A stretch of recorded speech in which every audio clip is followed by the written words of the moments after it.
Hello friends, welcome back to our channel. ఇవాళ రెసిపీలోకి వెళ్ళే ముందు మన ఛానల్ని సబ్స్క్రైబ్ అయితే చేసుకోండి ఫ్రెండ్స్. ఇవాళ రెసిపీ మునక్కాడల మసాలా కర్రీ ఎలా ప్రిపేర్ చేయాలో ఇవాళ చూసేద్దామండి. ఈ రెసిపీ అనేది చాలా సింపుల్గా అయిపోతుందండి. మనకి హడావడి లేకుండా తొందరగా ఏదైనా కర్రీ చేసుకోవాలంటే ఈ మునక్కాడల మసాలా కర్రీ చేసుకుంటే తొందరగా అయిపోతుంది. ముందుగా మిక్సీ జార్ తీసుకొని మిక్సీ జార్లో 2-3 టమోటాలు యాడ్ చేసుకోవాలి. అదేవిధంగా ఒక పెద్ద సైజు ఉల్లిపాయ యాడ్ చేసుకోవాలి. చింతపండు కాస్త యాడ్ చేసుకోవాలి. కాస్త అంటే చిన్న నిమ్మకాయ సైజు అంతా చింతపండు శుభ్రంగా కడిగి తీసుకొని యాడ్ చేసుకోవాలండి. 4 జీడిపప్పు పలుకులు యాడ్ చేసుకోవాలి. 1 టేబుల్ స్పూన్ ధనియా యాడ్ చేసుకోవాలి. మనకి జీడిపప్పు వేయటం వల్ల మనకి గ్రేవీ అనేది చిక్కగా వస్తుందండి. టేస్ట్ కూడా చాలా బాగుంటుంది. ఇప్పుడు రుచికి సరిపడా సాల్ట్ యాడ్ చేసుకోవాలి. ఎప్పుడైనా మనం మసాలా కర్రీ మునక్కాడలతో చేసుకునేటప్పుడు జీడిపప్పు వేసామంటే మనకి గ్రేవీ అనేది బాగా చిక్కగా ఉంటుందండి. ఇప్పుడు మన స్పైసీకి తగినంత కారం యాడ్ చేసుకోవాలి. అదేవిధంగా 1/2 టేబుల్ స్పూన్ మిరియాల పొడి, 1/2 టేబుల్ స్పూన్ జీలకర్ర పొడి, 1 టేబుల్ స్పూన్ పసుపు యాడ్ చేసుకొని మెత్తగా ఈ విధంగా గ్రైండ్ చేసుకోవాలండి. మనం ధనియాల పొడి యాడ్ చేయని అవసరం లేదు, మనం ధనియాలు తీసుకున్నాం కాబట్టి. ఇలా మిక్సీ పట్టేసి పక్కన తీసి పెట్టుకొని ఇప్పుడు కడాయిలో మునక్కాడలను ఈ విధంగా కట్ చేసుకోవాలండి. శుభ్రంగా కడిగి తీసుకొని 1 గ్లాస్ వాటర్ యాడ్ చేసుకొని కాస్త ఉడికించుకోవాలండి. ఇప్పుడు మనం మునక్కాడలు ఉడికించుకునేటప్పుడు కాస్త సాల్ట్ అనేది యాడ్ చేసుకుంటే మనకి మునక్కాడలకి సాల్ట్ పడుతుందండి.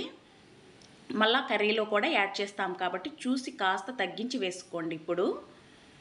ఇప్పుడు మూత పెట్టేసి ఒక 2 మినిట్స్ పాటు ఉడికించుకున్నామంటే మునక్కాడలు చక్కగా ఉడికిపోతాయండి. చూడండి, ఇలా ఉడికించుకొని పక్కన తీసి పెట్టేసుకొని ఇప్పుడు అదే కడాయి పెట్టుకొని తగినంత ఆయిల్ యాడ్ చేసుకోవాలి. ఆయిల్ కాస్త హీట్ అయిన తర్వాత ఇందులో 1 టేబుల్ స్పూన్ ఆవాలు యాడ్ చేసుకోవాలి. ఆవాలు కాస్త చిటపటలాడిన తరువాత 1 టేబుల్ స్పూన్ జీలకర్ర యాడ్ చేసుకోవాలి. టేస్ట్ అయితే భలేగా ఉంటుందండి. ఒక పెద్ద సైజు ఉల్లిపాయ సన్నగా కట్ చేసి యాడ్ చేసుకోవాలి. 2-3 పచ్చిమిర్చి చీలికలు, ఓరెమ్మ కరివేపాకు యాడ్ చేసుకొని ఉల్లిపాయ కాస్త దోరగా వేపుకోవాలండి. మరీ ఎక్కువగా మాడిపోకూడదు ఉల్లిపాయ అనేది, కాస్త వేగితే సరిపోతుంది. ఇప్పుడు 1 టేబుల్ స్పూన్ అల్లం వెల్లుల్లి పేస్ట్ యాడ్ చేసుకొని మరొక్కసారి పచ్చివాసన పోయే వరకు అల్లం వెల్లుల్లి పేస్ట్ కూడా వేపుకోవాలండి. మునక్కాడలను ఇష్టపడే వాళ్ళు ఈ కర్రీ అయితే చాలా ఇష్టంగా తింటారండి. మనం డైలీ చేసే విధంగా కాకుండా కాస్త ఈ విధంగా చేశారంటే ఇంటిల్లపాది చాలా ఇష్టంగా తింటారండి. చక్కగా ఈ విధంగా ఉల్లిపాయ మగ్గిన తరువాత మనం ముందుగానే మిక్సీ పట్టి ఉంచుకున్న మసాలా పేస్ట్ కూడా ఇందులో యాడ్ చేసుకొని ఒక్కసారి బాగా కలుపుకొని మూత పెట్టేసి ఫ్లేమ్ సిమ్లో పెట్టుకొని చక్కగా మగ్గించుకోవాలండి. మనకు ఆయిల్ అనేది పైకి వచ్చే వరకు ఖచ్చితంగా మగ్గించుకోవాలి. అప్పుడే మనకి రుచి చాలా బాగుంటుందండి. చూడండి, మనకి ఆయిల్ పైకి వచ్చేసింది, మసాలా కూడా చాలా చక్కగా మగ్గిపోయింది. ఇలా మగ్గించుకుంటే సరిపోతుంది. ఇప్పుడు మనం ముందుగానే ఉడికించి ఉంచుకున్న మునక్కాడలను కూడా ఇందులో యాడ్ చేసేసుకోవాలి. మునక్కాడలు ముందుగా ఉడికించుకోవటం వల్ల కర్రీ అనేది తొందరగా అయిపోతుందండి. లేదా పచ్చివి కూడా ఇలానే డైరెక్ట్గా యాడ్ చేసుకోవచ్చు. పచ్చివి యాడ్ చేసినప్పుడు మనకి గ్రేవీ ఉడకటానికి కాస్త టైం పడుతుందండి. ముందుగా ఉడికించుకుంటే కాస్త తక్కువ టైంలో కర్రీ అనేది ప్రిపేర్ చేసేసుకోవచ్చు. ఇప్పుడు మూత పెట్టేసి ఒక్కసారి ఇలా మగ్గించుకోవాలి. మునక్కాడలు కూడా మసాలా బాగా పట్టే విధంగా ఇలా మగ్గిన తరువాత మనకి వాటర్ ఎంత కావాలంటే అంత చూసి వేసుకోవాలండి. గ్రేవీ చిక్కగా కావాలంటే వాటర్ తగ్గించి వేసుకోండి. నేను 1/2 గ్లాస్ వాటర్ వేసానండి ఫస్ట్ టైం. నాకు మరీ కాస్త చిక్కగా అనిపించింది, మరి కాస్త వాటర్ యాడ్ చేసి ఒక్కసారి కలిపేసి మూత పెట్టేసి మరో 3 మినిట్స్ వరకు ఉడికించుకోవాలండి.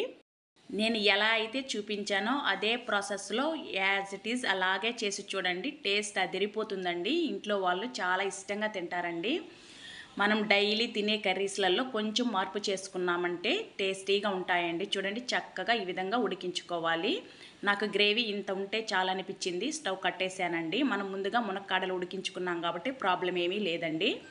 చూడండి, చక్కగా మునక్కాడల మసాలా కర్రీ రెడీ అయిపోయింది. వేడి వేడి రైస్లో అయినా ఎందులో అయినా తీసుకోవచ్చండి. టిఫిన్స్లో కూడా చక్కగా తీసుకోవచ్చు. మనం చింతపండు కూడా కాస్త యాడ్ చేసాం కాబట్టి చాలా సూపర్గా ఉంటుందండి. ఖచ్చితంగా మీరందరూ ట్రై చేయండి. రుచి అయితే అమోఘంగా ఉంటుందండి. ఫస్ట్ టైం మన ఛానల్ చూసేవాళ్ళు తప్పకుండా సబ్స్క్రైబ్ చేసి ఛానల్ని కాస్త సపోర్ట్ ఇవ్వండి ఫ్రెండ్స్. అదేవిధంగా వీడియో చూస్తున్నారు కానీ లైక్ చేయటం మాత్రం లేదండి. ప్లీజ్ లైక్ చేసి కాస్త సపోర్ట్ ఇవ్వండి. Thank you for watching.